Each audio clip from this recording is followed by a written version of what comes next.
Hello everyone and welcome back. I am Dr. Supradip Das, Assistant Professor at the Department of Design, IIT Guwahati. And this is the 12th lecture of the course, Introduction to Toy Design. In this lesson, we will examine how play has been integrated in design through a series of case studies drawn from different fields.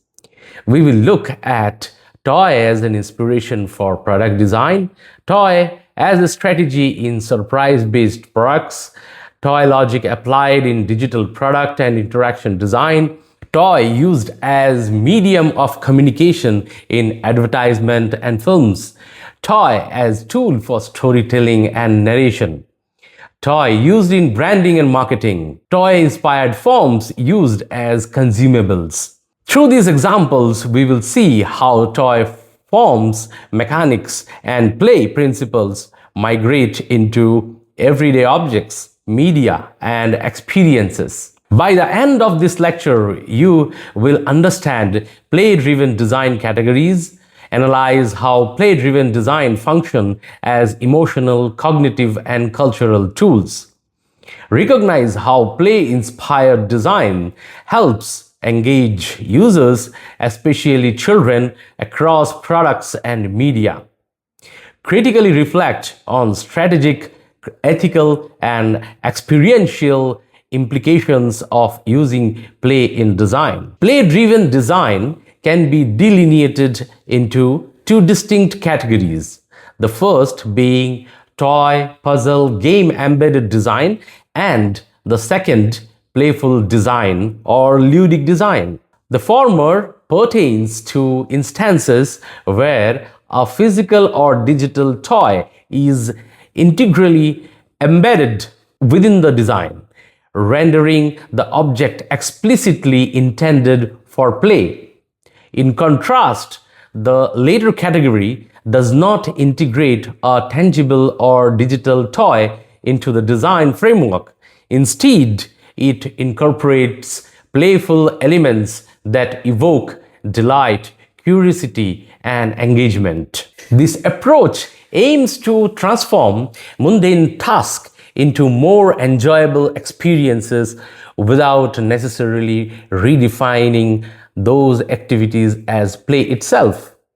Such distinctions highlight the multifaceted nature of play-driven design, wherein the nature of engagement can vary significantly based on the presence or absence of direct play objects. To begin with, we will first look at case studies where toys have inspired or directly been embedded in product design. The product is designed with the intention of playing with the product. To begin with, we will first look at case studies where toys have inspired or directly been embedded in the design. The product is designed with the intention of playing. Toy-inspired lunch boxes, pencil boxes, and water bottles have increasingly made their way into the market and have been quite successful in capturing children's attention.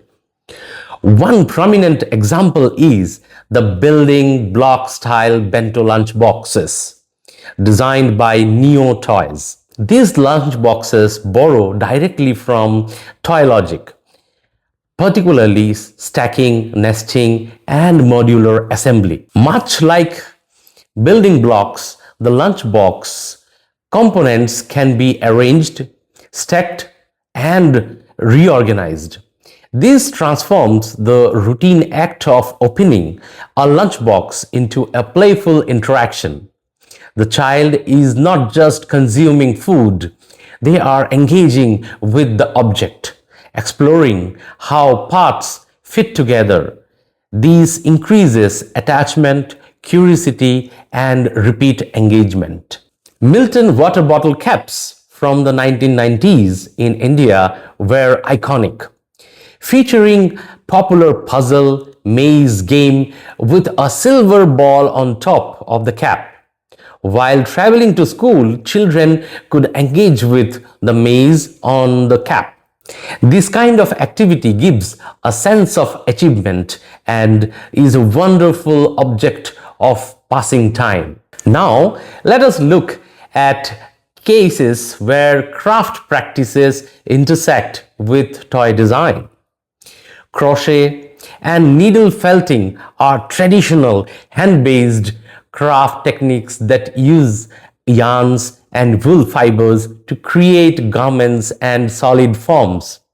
In recent years, these methods have been increasingly used to create toy-inspired forms such as animals, dolls, and imaginary characters. While the resulting objects may not always function as conventional toys, they borrow key qualities from toy design, including soft, huggable forms similar to plush toys, anthropomorphism, where objects take on human or animal characteristics, tactile comfort, inviting touch, holding, and emotional connection. Both techniques allow for slow, repetitive, hands-on making that mirrors the exploratory and meditative nature of play itself. Another simple example is the Pop-It keychain. Derived from the popular Pop-It fidget toy, this consists of a silicone surface with poppable bubbles. Pop-It, as a fidget toy, was originally designed to provide tactile stimulation and stress relief. In this case, the keychain, which is a functional accessory, can also be used as a play object. The core interaction of pressing and popping is integrated well into the accessory. The keychain can be converted into a toy as and when needed by the user. The product expands the context of use while retaining the tactile satisfaction associated with the original key. The Blinkit packaging, with a set of finger puppets printed on it, is an example of how toy concepts can be integrated into packaging design to transform a usable object into an interactive and engaging experience. In this packaging, finger puppet characters are illustrated directly onto the delivery bag, encouraging users, especially children, to feel colors and insert their fingers and animate the characters. Finger puppets are traditionally toys used for play, storytelling, and imagination, and their inclusion in packaging introduces a layer of play beyond the product itself. In this case, toy thinking enriched packaging design. This case study highlights how toy, beyond their traditional context, can function as tools for engagement, storytelling, brand recall, and social change through product upcycling. Next, we will look at how toy-inspired forms and play-based strategies are used in branding and marketing through a commonly encountered case study of the McDonald's Happy Meals. In a Happy Meal, the toy is not a secondary addition but a central element of the product experience. The inclusion of a toy transforms the meal from a consumable product into a play experience. From a branding perspective, Happy Meals use toys to build early emotional connections with the brand, encourages collectability and repeat purchases, and extend brand narratives through themed toys linked to films, characters, or campaigns. Importantly, the toy also extends the brand's presence beyond the moment of consumption. Even after the food is finished, the toy remains, continuing to reinforce brand recall and emotional association. Now let us talk about playful design, where no physical toy is directly embedded within the design, but playful elements can be seen embedded within the design. We will understand these through case examples from the market and the designed products from the Proto Lab at the Department of Design, IIT Guwahati. The first is an example from the market. The Lego-inspired lunchbox manufactured by Whiz Kids. Visually and formally, the lunchbox references Lego bricks through stud-like textures, bright colors, and modular geometry. While the object itself is not a toy, it draws on the familiar visual language of Lego, which already exists in the child's memory. This familiarity reduces hesitation in adoption, builds instant emotional trust, encourages children to treat the product as something playful rather than functional. This is a strong example of how toy-inspired aesthetics and associations can enhance a product without turning into a toy. Toy-inspired forms are frequently used in consumable products to make the act of eating more engaging, especially for children. A common example of this is teddy-shaped gummy candies. Although gummies are food items, their form is directly inspired by toys. By adopting a familiar toy shape, the product reduces the seriousness often associated with eating supplements or medicines and replaces it with sense of fun. Toys are also powerful communicative tools because they are universally associated with childhood, imagination, innocence, and emotion. The MP Tourism toy advertisement is not about toys at all. It is about place, culture, and experience.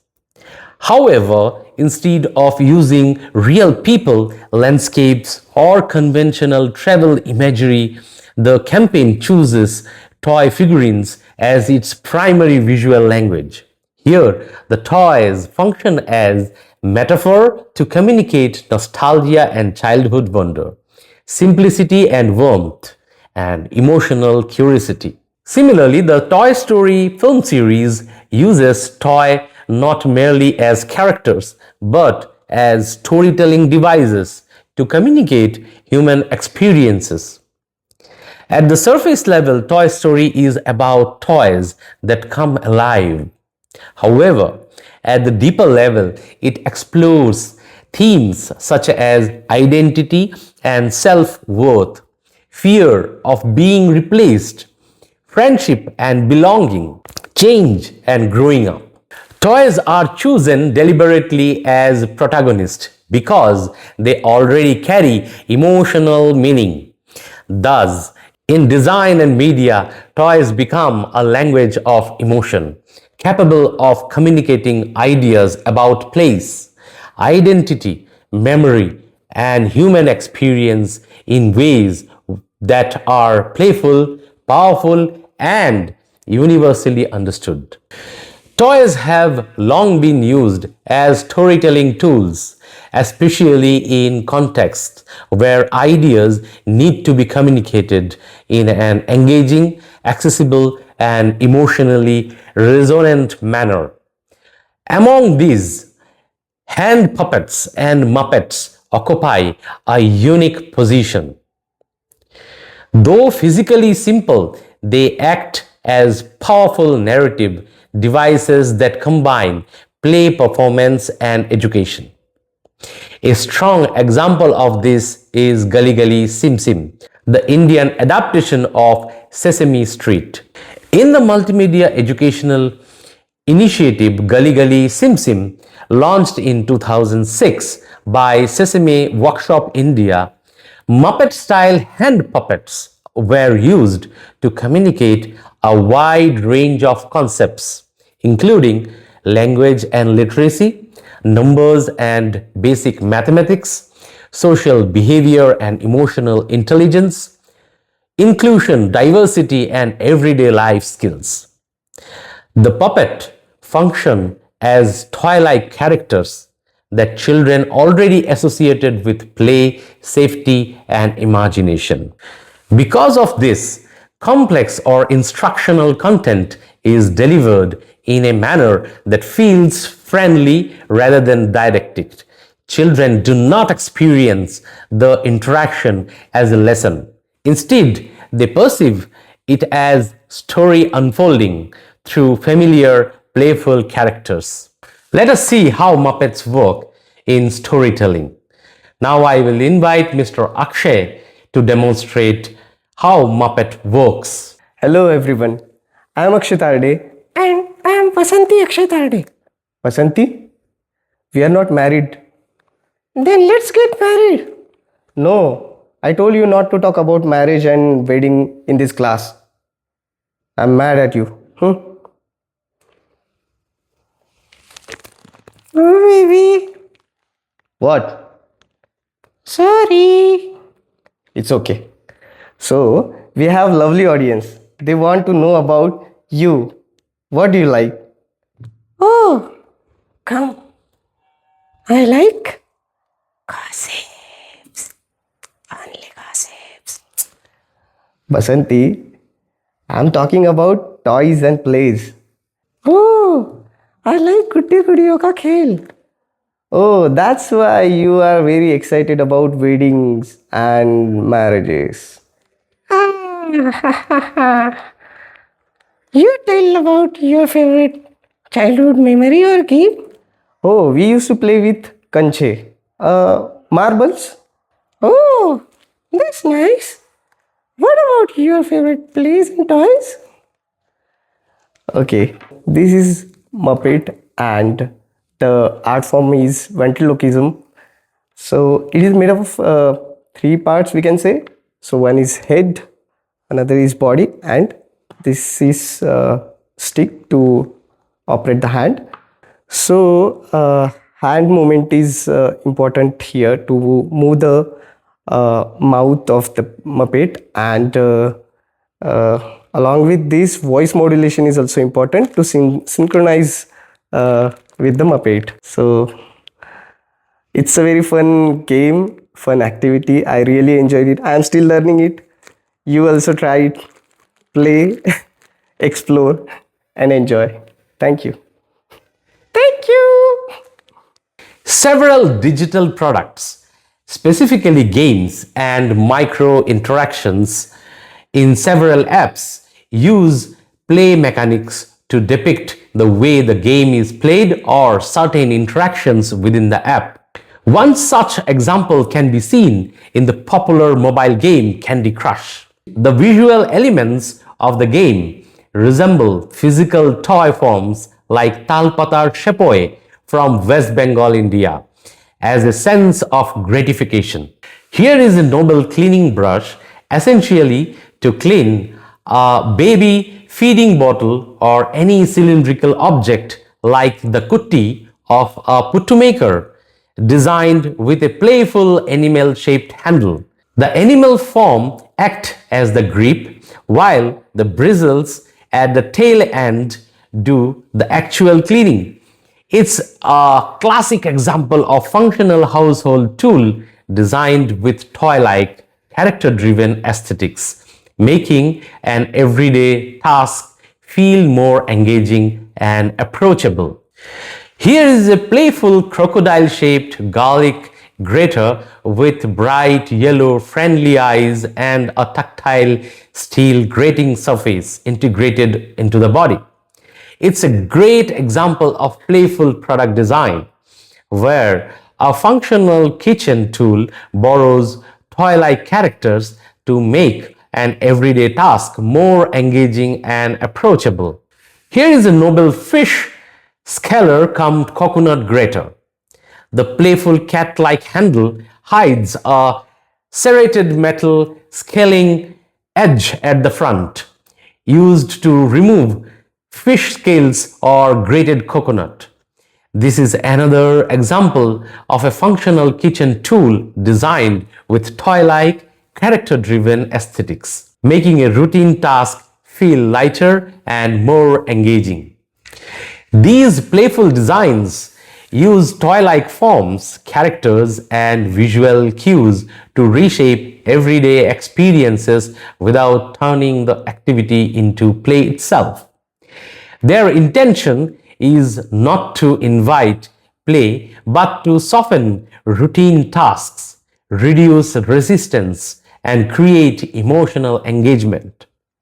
By borrowing elements such as anthropomorphism, bright colors, and friendly proportions, they make designs feel approachable, acceptable, and memorable while remaining clearly functional. This design strategy introduces moments of delight, curiosity, and engagement, transforming ordinary design into more enjoyable experiences without distracting from the task or demanding playful behavior. As we conclude this lecture, remember that play in design is not always about games or toys. It is about curiosity, experimentation, and human connection. Play-driven design allows us to reimagine everyday objects and experiences with empathy and imagination, making them more engaging and meaningful and human. Play-driven design allows us to reimagine everyday objects and experiences with empathy and imagination, making them more engaging, meaningful, and humane. As you move forward, observe how playfulness quietly shapes interactions around you, and consider how you might design with play, not as an outcome, but as a way of thinking. See you in the next lecture. Till then, identify play in your daily life.